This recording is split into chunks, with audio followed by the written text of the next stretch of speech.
अब देखो ये फिफ्थ पीरियड है, ये ईएमएफ एंड पीडी का लास्ट पीरियड है।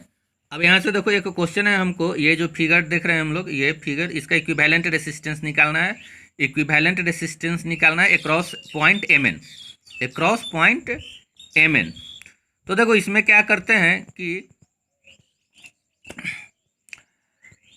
फिगर को ध्यान से देखो, एम ए बी सी एक वायर से कनेक्ट है, तो ये इक्वी पोटेंशियल हो जाएगा, यानी ए को, बी को, सी को, एम को एक पॉइंट पे खींच करके लिख सकते हैं। फिर डी से ई को कनेक्ट कर सकते हैं, डी से ई को कनेक्ट कर सकते हैं, डायरेक्ट भी कर सकते हो, डी को ई से कनेक्ट कर सकते हैं, और N G H I F को इक्वी पोटेंशियल हो गया, एक पॉइंट मान करके कनेक्ट कर सकते हैं। यहाँ इधर अच्छे से समझने के लिए मैं इधर सॉल्यूशन करके दिखाया हूँ, देख लो, देख लो इधर, इधर ये ऐसे, ये ऐसे, ये देखो, N G H I F, N G H I F, ये पांचों एक पॉइंट हो गया। इधर ऊपर डी और ई एक पॉइंट हो गया, और एम ए सी बी एक पॉइंट हो गया। अब देखो इसको कैसे कनेक्ट किया है, फिर से समझ लो। देखो ए से डी है और बी से ई है, ए से डी, बी से ई, और सी से है एफ। ध्यान देना, ए से डी, ए से डी, ठीक है, ए से डी चला गया, बी से ई, तो देखो सेम ही पॉइंट से जा रहा है, सेम ही पॉइंट, बी से ई मिल गया। उसके बाद फिर है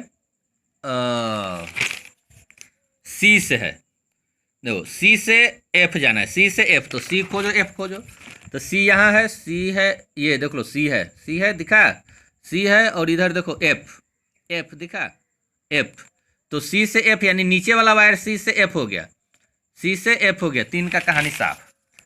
अब उसके बाद देखो यहाँ देखो ई से एफ और ई से एच है, ई से एफ, ई से एच, तो ई से एफ, ई से एच, देखो ई खोजो, ई ऊपर है, ई से एफ दिखा, एफ, एफ लास्ट में, तो ई से एफ हो गया, और ई से एच, ई से एच, यानी ये दोनों पैरेलल। एक और बच गया नीचे वाला, डी जी, डी से जी, तो देखो डी से जी, डी ऊपर है, जी नीचे है, डी से जी, ये कनेक्ट हो गया। अब बस ये कनेक्ट कर दिया, वेरी सिंपल, देखो एकदम क्लियर। दो इधर पैरेलल में, तीन इधर पैरेलल में, हमको इक्विवेलेंट रेसिस्टेंस निकालना है एमएन के बीच में, एमएन के बीच में। तो देखो दो पैरेलल में, और दो अगर इक्वल है तो आधा हो जाएगा, यानी r/2।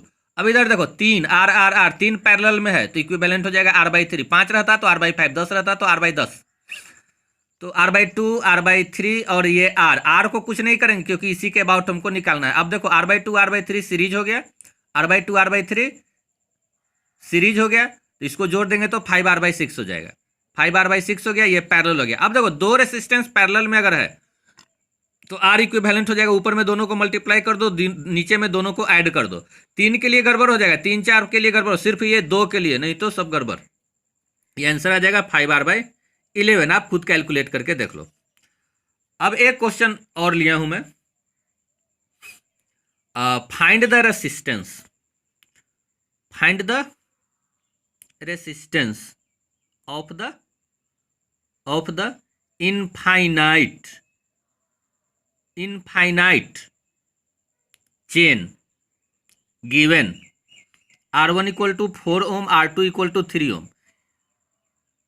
अब यहाँ पे फिगर बनाया हुआ है, एमएन है, एमएन के क्रॉस निकालना इक्विवेलेंट रेसिस्टेंस, जैसे अभी हम लोगों ने निकाला था।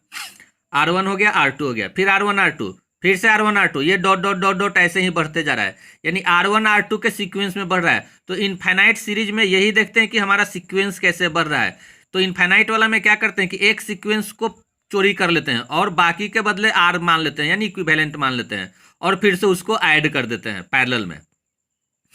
तो हमारा sequence R1 R2 R1 R2 R1 R2 दिया हुआ है, R1 और R2 का वैल्यू भी ऐसे दिया हुआ है, 4 और 3। अब देखो कैसे वर्क करते हैं सॉल्यूशन में। Let R be the total resistance, हमने टोटल रेसिस्टेंस मान लिया R, let R be the total resistance of the circuit, clear है। अब न्यू फिगर देखो, हमने सबको R मान लिया है, देखो अच्छे से, तो Mn हो गया, और एक को चोरी किया था, इसको रख दिया R1 R2, और इसके पैरेलल में जोड़ दिया आर, R1 R2 हो गया और आर हो गया। तो अब देखो R1 ये R2 और R दोनों पैरेलल है, R2 और R पैरेलल है, तो जब उसको फाइंड आउट कर लेंगे तो R1 सीरीज में हो जाएगा। तो यहाँ देखो total resistance R equal to R1 plus, अब R और R2 दोनों पैरेलल था तो R into R2 by R plus R2, R1 और R2 का वैल्यू दिया हुआ है उसको रख दो, आपका आ जाएगा R का वैल्यू 6 ओम। अब ये लास्ट क्वेश्चन है इसी का, इन एबव क्वेश्चन हमको निकालना है VMN, सॉरी VMN दिया हुआ है 12 वोल्ट, VMN हमारा दिया हुआ है 12 volt. Then calculate current in R2, R2 में करंट निकालना है, कौन सा R2 में, which is nearest to the source, जो सोर्स के नजदीक है। तो M हो गया, ये R1 हो गया, R2 हो गया और R हो गया और N हो गया। तो देखो यहाँ पे करंट निकालना है तब तो करंट डिस्ट्रीब्यूशन करना पड़ेगा, करंट अगर निकालना है तो करंट डिस्ट्रीब्यूशन करना पड़ेगा। तो हमने करंट I को सपोज कर लिया, M point is high potential, तो हमारा M से यहाँ पे करंट I गया। अब R2 में I1 चला गया और R में I माइनस R1 चला गया और ओवरऑल पूरा करंट निकल गया यहाँ N से। अब देखो R2 और R दोनों पैरेलल है तो वोल्टेज विल बी सेम, यानी R2 I1 equal to I minus I1 into R हो जाएगा। अब यहाँ क्या लिखा हूँ मैं पता नहीं, तो देखो VMN, अच्छा ये VMN मतलब M और N का VMN, तो टोटल करंट I, R जो है इक्विवेलेंट रेसिस्टेंस है, जो 6 हमने पिछले क्वेश्चन में निकाला था, तो I हमारा निकल गया 2 एम्पियर, यानी I निकल गया 2 एम्पियर। अब हमको I1 निकालना है, क्या निकालना है I1, तो अभी जो मैं बोला था बात वही काम करना है। नाउ I1 R2 देखो फिगर में देखो I1 R2 मतलब R2 और R पैरेलल है, तो I1 R2 equal to I1 R2 voltage हो गया, voltage will be same in parallel, equal to I minus I1 into R, I minus I1 bracket into R। अब हमारा I1 निकालना है, R2 पता है 3 और I पता है 2, तो I माइनस I1 हो गया और R पता है 6, इसको कैंसिल आउट कर दिया, I1 equal to 4 minus 2I, तो I1 हो गया 4/3, ये लास्ट हो गया। अब हम लोग देखेंगे ग्रुपिंग ऑफ रेसिस्टेंस, अगले मतलब ग्रुपिंग ऑफ रेसिस्टेंस से क्लास 1 पीरियड 1 शुरू करेंगे।